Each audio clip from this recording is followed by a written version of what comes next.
शील प्रभुपाद की जय, गुरु गौरांग की जय। तो पिछले सत्र में हम आलवारों के द्वारा रचा गया दिव्य प्रबंधम, इसके विषय में श्रवण कर रहे थे कि कितनी मधुर वाणी है, कितनी सरल वाणी है। और उन प्रबंधों में जो वेदों में बताया गया है वही इन आलवारों ने अपने गीतों में लिखा है कि हमारा भगवान के साथ क्या संबंध है, भगवान का नाम रूप गुण लीला किस प्रकार से बहुत विशेष है। और मुख्य रूप से जो प्रथम 3 आलवार हैं उसके विषय में हमने थोड़ा सा जानकारी प्राप्त किया था। ये तीनों अलग अलग जगह पे जन्म लिए थे। भगवान की इच्छा थी कि तीनों एक साथ आए और ये एक स्थान से दूसरे स्थान पर विचरण करते थे, भगवान का गुणगान करते थे। सबसे पहले अब पोइगे आलवार के विषय में हम सुनेंगे। पोइगे आलवार जब कुछ दिनों के ही थे तब वे कांचीपुरम तिरुवेक्का नामक स्थान में भगवान यथोत्तकारी विष्णु मंदिर के निकट एक झील सरोवर में जल की सतह पर स्वर्णिम कमल के फूलों के बीचों बीच मिले थे। तो पोइगे आलवार, इनका जन्म देखिए कितना विशेष है। कांचीपुरम जिला, तिरुवेक्का नामक स्थान, और विष्णु मंदिर के निकट एक झील, एक सरोवर था। उस झील के जल की सतह पर सोने का कमल का जो फूल था उसके बीचों बीच ये मिले थे। मतलब इनका जन्म पता नहीं है कि इनके माता पिता कौन हैं। यह सरोवर मंदिर के निकट ही विद्यमान है। उस सरोवर को आज देव सरोवर कहा जाता है। उनका प्राकट्य द्वापर युग के अंत में श्रवण नक्षत्र में शुद्ध अष्टमी के दिन एप्सी अश्विन माह में सिद्धाद्री वर्ष में हुआ। पोइगे का अर्थ है झील या सरोवर। झील में मिलने के कारण वह पोइगे आलवार कहलाए। उन्हें सरो योगी, कसार योगी या सरो मुनिंद्र भी कहते हैं। द्रविड़ प्रबंध में उनके जन्म का मात्र यही विवरण है। उनके माता पिता के विषय में कुछ भी ज्ञात नहीं है। पोइगे आलवार का प्राकट्य भगवान के 5 जन्य शंख के रूप में हुआ। पोइगे आलवार का तिरु नक्षत्र जन्म के समय का श्लोक इस प्रकार है। तुलायाम श्रवणे जातम कांचयाम कांचन वारिजात द्वापरे पांच जनयांशम सरो योगिन माश्रये। मैं द्वापर युग में प्रकट भगवान के 5 जन्य नामक शंख के अंश सरोयोगी के शरण ग्रहण करता हूं, जिनका प्राकट्य तुला राशि के श्रवण नक्षत्र में कांचीपुरम के सरोवर में एक सुवर्ण कमल से हुआ।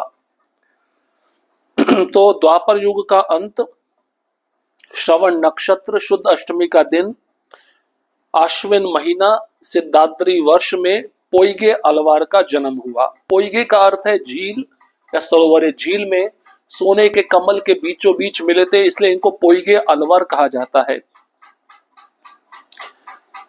सरो योगी भी कहते हैं, कसार योगी भी कहते हैं, सरो मुनिंद्र भी कहते हैं। तो द्रविड़ प्रबंध में उनके जन्म का मात्र यही विवरण है।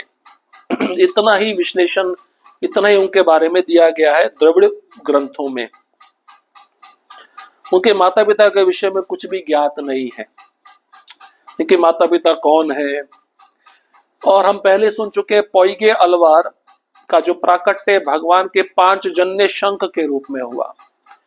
तो भगवान जिस शंख को कुरुक्षेत्र युद्ध की भूमि में बजाए थे उसी शंख का अंश बनकर ये पोइगे आलवार इस संसार में आए।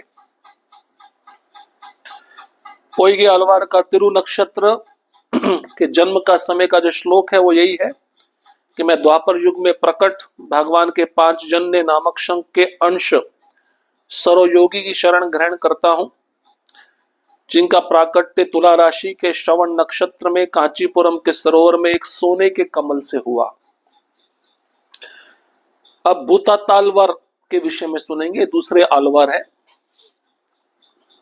पोइगे आलवार प्राकट्य के अगले ही दिन धनिष्ठ नक्षत्र में महाबलीपुरम के बगीचे के बाड़ में खिली रक्त चंदन माधवी पुष्प की झाड़ियों तेलुगु में बंदी गुरुविंदा में एक शिशु के रूप में भूत तलवार मिले। इनके भी माता पिता का ज्ञात नहीं है कि माता पिता कौन है। देखिए इनका भी जन्म कैसा विशेष रूप से दिया गया है।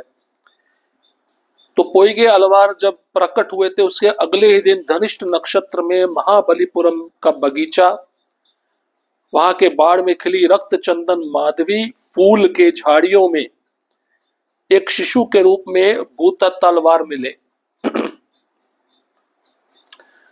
दक्षिण में पल्लव नरेशों के शासन काल में यह स्थान एक सुप्रसिद्ध पट्टन हुआ करता था। महामल्लन प्रथम नरसिंह पल्लवन नामक एक पल्लव राजा ने 7वीं शताब्दी में स्थान को एक नया रूप देकर उत्तम कला आदि का केंद्र बनाया। इसलिए स्थान महामल्लापुरम हुआ, जिसे आज महाबलीपुरम के नाम से जाना जाता है। तो एक राजा 7वीं शताब्दी में उस स्थान को आधुनिकता की तरह से बनाने लगा। तो दक्षिण में पल्लव नरेश थे, राजा थे, उनके शासन काल में यह स्थान सुप्रसिद्ध पट्टन कहलाता था, जहां पे भूता तलवार का प्राकट्य हुआ। तो महापल्लन नामक एक पल्लव राजा ने 7वीं शताब्दी में स्थान को नया रूप दिया, इसको कला का केंद्र बनाया, जहां पे सभी लोग आकर विभिन्न प्रकार की आध्यात्मिक कलाएं सीख सके। इसलिए उस समय स्थान को महामल्लापुरम कहा जाता था। आज इस स्थान को महाबलीपुरम कहा जाता है। अब द्रविड़ प्रबंध में भी इसका उल्लेख है। भूतम अर्थात आत्मा, क्योंकि वह एक महात्मा और बुद्धिमान संत थे, इसलिए वह पूदत्तालवार के रूप में प्रसिद्ध हुए। उन्हें पंच महाभूत पंच तत्व का पूर्ण ज्ञान होने के कारण वे भूतत्तालवार भी कहलाते थे। वैष्णव भक्तगणों के अनुसार वे भगवान विष्णु की कौमुदी गदा का स्वरूप थे। पूदत्तालवार का तिरु नक्षत्र जन्म के समय श्लोक इस प्रकार है। तुला धनिष्ठा संभूतम भूत कल्लोल मालिना तीरे फुल्लोत्पलान मल्ला पूर्या मिडेग दार्शकम। ये कार्तिक महीने के धनिष्ठा नक्षत्र में समुद्र तट स्थित मल्लापुरी में भगवान विष्णु की कौमुदकी नामक गदा के अंश रूप में प्रकट हुए थे। इनकी वाणी के प्रभाव से भगवत भक्ति हीन संप्रदायों का अहंकार चूर्ण विचूर्ण हो जाता था। तो यहाँ पे बताया गया है इनको पंच महाभूतों का पूरा ज्ञान था। भूतम अर्थात आत्मा, क्योंकि एक महात्मा थे, बुद्धिमान संत थे, इसलिए इनको पूदत्तालवार के रूप में भी जाना जाता है। और शरीर में जो पंच महाभूत है, पृथ्वी अग्नि जल आकाश वायु, इसका पूरा ज्ञान होने के कारण इनको भूतत्तलवार भी कहते हैं। और ये भगवान विष्णु की कौमुदी गदा का स्वरूप थे। पोइगे अलवार पांचजन्य शंख का स्वरूप थे, भूतत्तलवार कौमुदी गदा का स्वरूप थे। तो कार्तिक महीने के धनिष्ठा नक्षत्र में समुद्र के तट पर जो नगरी है मल्लापुरी, वहां पर भगवान विष्णु की कौमुदकी गदा के अंश रूप में ये प्रकट हुए थे। और इनकी वाणी ऐसी थी कि वाणी के प्रभाव से भगवत भक्तिहीन संप्रदाय का अहंकार चूर्ण हो जाता था। जिन संप्रदाय में भक्ति नहीं होती थी, उन संप्रदाय के लोग का जो अहंकार है, इनकी वाणी सुनकर वह अहंकार चूर्ण हो जाता था।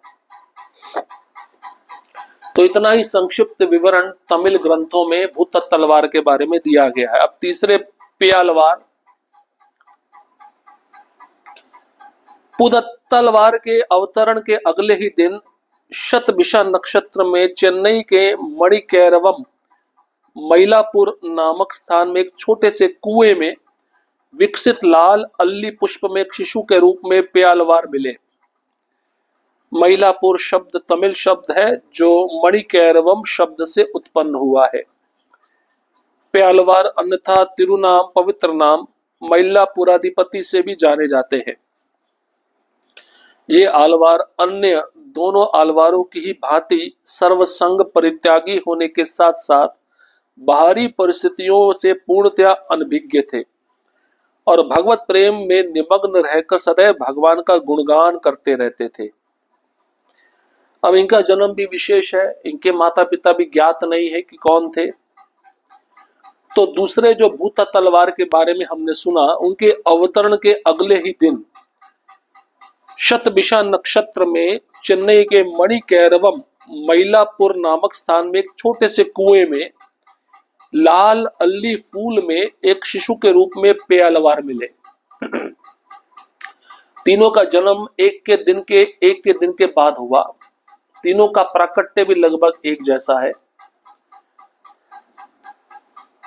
मईलापुर शब्द तमिल शब्द है और ये मणिकैरवम शब्द से बना हुआ है।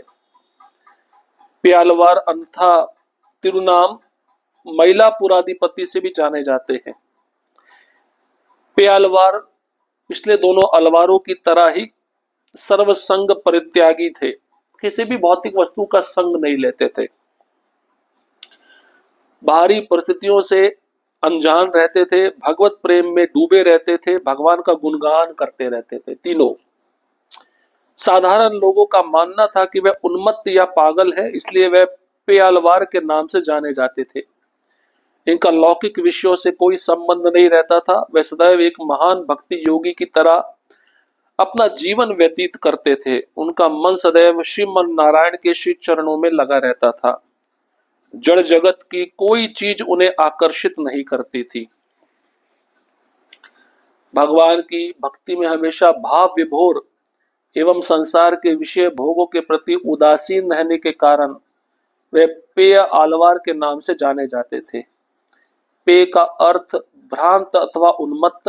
वे भगवान विष्णु की नंदक तलवार के स्वरूप थे। पेयालवार का तिरुनक्षत्र जन्म के समय श्लोक इस प्रकार है।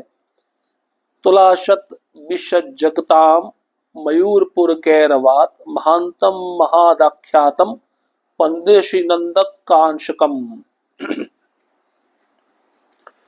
अब साधारण लोग ऐसा सोचते थे कि ये जो पेयालवार है ये उन्मत्त या पागल है, इसलिए इनको पेयालवार के नाम से जाना जाता था। इनका संसार के विषयों से कोई संबंध नहीं था। हमेशा की तरह एक महान भक्ति योगी थे, भक्ति में ही अपना जीवन व्यतीत करते थे। पेयालवार का मन सदैव भगवान नारायण के श्री चरणों में लगा रहता था। संसार के जड़ जगत से इनका कोई संबंध नहीं था। जड़ जगत की कोई भी चीज इनको आकर्षित नहीं कर पाती थी। इतना मन इनका भगवान के चरण कमलों में लगा रहता था। भगवान की भक्ति में हमेशा भाव विभोर रहते थे। संसार का जो विषय भोग है इसके प्रति अनासक्त थे। इसके कारण ही वे पेय अलवार के नाम से जाने जाते थे। पेय का अर्थ होता है भ्रांत अथवा उन्मत्त। उन्मत्त मतलब पागल।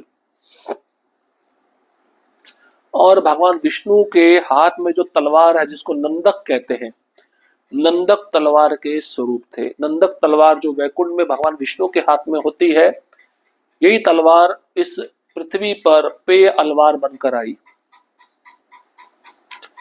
और पेय अलवार का जो तिरु नक्षत्र है उसके विषय में भी बताया गया है। तो तीनों अलवारों का संक्षिप्त वर्णन है और इन तीनों अलवारों से संबंधित एक सुंदर कथा है।